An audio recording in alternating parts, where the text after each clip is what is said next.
After 6 years of being a vegan for the animals, I've decided it's time that I try something different.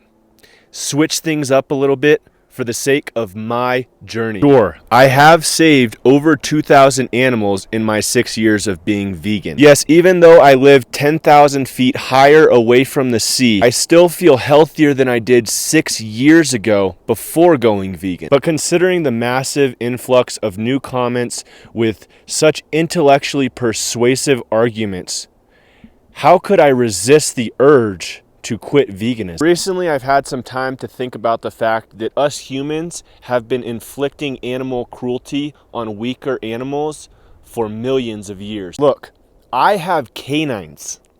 I'm at the top of the food chain.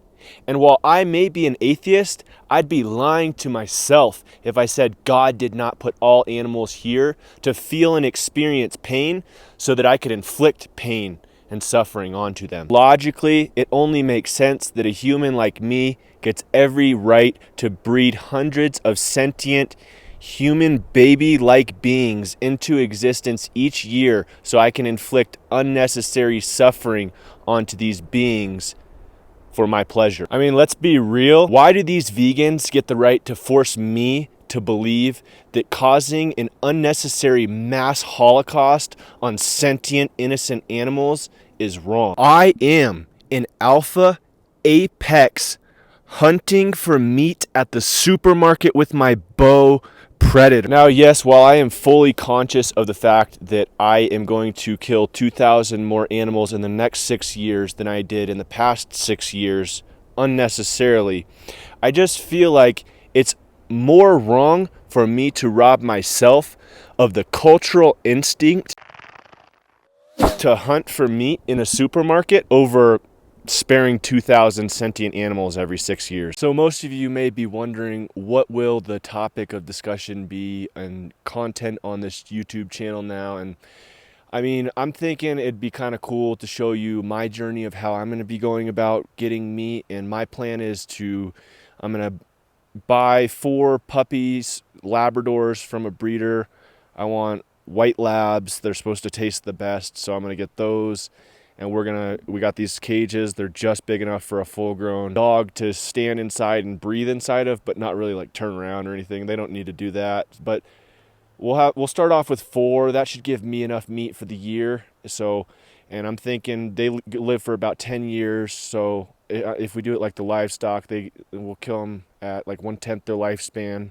So that's about when they get a Labrador is going to fully fatten up for me to get the most meat out of them anyways. So at that point, we'll take them out of their cage. We'll have a trucker pick them up and cram them full on a truck full of a bunch of other dogs. And then they'll take their ride to the slaughterhouse. They'll be sure to slaughter them just like the pigs and the cows with the pigs and the cows. They'll hear all the screams, smell all the blood. It's going to be absolutely wonderful, humane, and ethical, and grass-fed. So stay tuned for my journey as far as that goes. I'm really looking forward to show you guys how to harm animals unnecessarily.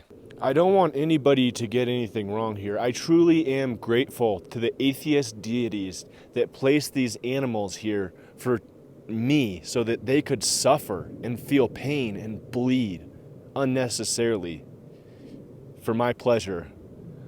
I think that, like, if you wanted to have a sign of an all-benevolent God out there, what more of a sign do you need than him giving you the chance to inflict a holocaust on sentient beings unnecessarily and get away with it? Obviously, if meat did not give me the realization of how alpha I am over these weak, little vulnerable animals, then I'd still be vegan. So despite my atheism, I do have to thank the gods that I don't believe in for making this world so benevolent that I have the choice to choose food that gives me the realization of being so alpha. Pretty much from now on, I'll just be like reviewing fur, how to make meat, eating meat, why you should eat meat, with no science to back up. Fuck yeah, guys. I'm super stoked to show you the channel. Next video, I'll be showcasing my new sponsor of a fur company that traps wild, innocent animals and turns them into fur coats.